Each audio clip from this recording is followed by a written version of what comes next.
How to export photos after applying preset. First of all, open the Lightroom app and select the photo you want to export.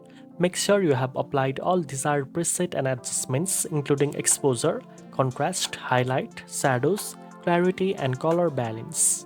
Next, tap the three dots in the top right corner and select Save Copy to Device to export the photo with the applied preset. You can choose the export settings such as resolution and file format to match your needs. Saving a copy ensures your original photo remains untouched. This method is perfect for sharing your edited photos on social media or keeping a backup of your professional edit. Your photo will be saved to your device gallery or designated folder.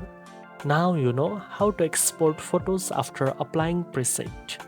If you found this video helpful, don't forget to like, share, and subscribe for more editing tips.